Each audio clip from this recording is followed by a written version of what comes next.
লন্ডনের উঠোন বাড়িতে মাসুদ মজুমদার ভাইয়ের বাসায় আমি অভিভূত সকালের রৌদ্রমাখা এই দিনে যখন দেখছি তার লাউ বাগান, যে লাউ বাগানে ধরে আছে অসংখ্য লাউ, তারপরে মরিচ,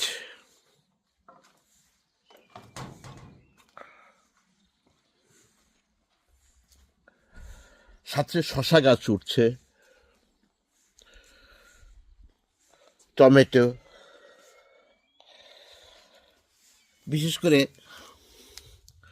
কালো টমেটো দেখে আমার মনে হচ্ছিল যেন আমি ছিঁড়ে নিয়ে খেয়ে নেই। শারি টমেটো,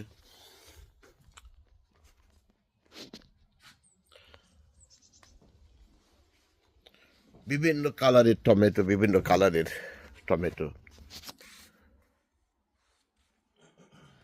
তারপরে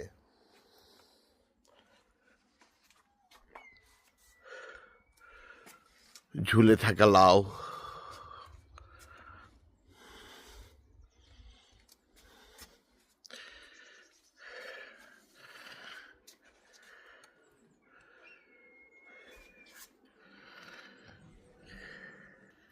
এজন্য নিখুঁত একটি কৃষি খামার।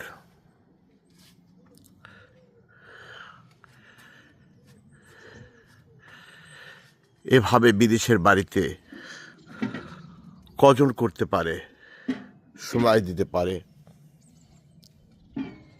তাই আমি ভাবি বিভিন্ন ধরনের ফুলের টব, তারপর এখানে ছিম ধরে আছে, ছিমের ফুল দেখে আমার বোনকে মনে পড়ছে। আমার বোনের বাসায় দেখতাম আমি বক ফুলের গাছ। সেই সবজি বক ফুলের যখন আমি সেই বক ফুলকে বড়া বানিয়ে, চপ বানিয়ে আমাকে খাওয়াতো, আমি প্রাণ ভরে সেই বক ফুলের চপ খেতাম। ওইখানে অপেক্ষা করছে আমার প্রাণপ্রিয় ভাইজান, যাকে আমি অন্তরে লালন করি। আমার জন্য ব্রেকফাস্ট নিয়ে বসে আছে, আমরা দুজন খাবো। ছেলেমেয়েরা সবাই বাইরে গেছে, স্টাডি করছে, ইউনিভার্সিটিতে মাস্টার্স করছে, ডক্টরেট করছে, এবং ভাই তার দোলনা, তার উঠোন বাড়ি, অন্য একটা জগৎ উনি সাজিয়ে নিয়েছেন। তারপরে অনেক সবজির চারা লাগিয়েছে। সন্ধ্যা মালতী ফুল, এই সেই আমার গ্রামের সন্ধ্যা মালতী ফুল। দেখছি সুন্দর সিমসাম একটি বাড়ি, যে বাড়িতে চতুর্দিক দিয়ে যেন মায়া জড়ানো, যে মায়া মানুষকে নিয়ে যায় সুদূর 12,500-13,000 কিলোমিটার দূরে লন্ডন থেকে বাংলাদেশে। এখানে একটা আপেল গাছ, ধীরে ধীরে আপেলগুলা ফুল ঝরে আপেলগুলো বড় হচ্ছে।